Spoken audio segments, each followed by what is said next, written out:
This is our new model Enviro Pro.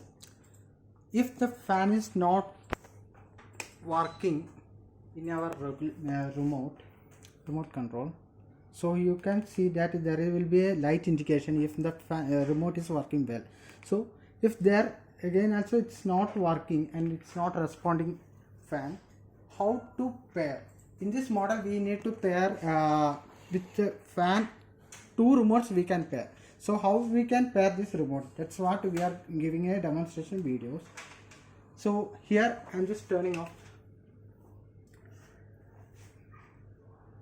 While turning on this switch, at that instant itself we need to press two keys on that remote. Okay, this is a here I'm just turning on.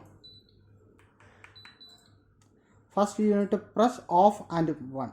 So there we can hear 2 beep sound. So that means it is connected, means paired. So I am just putting it at second speed, so it will rotate.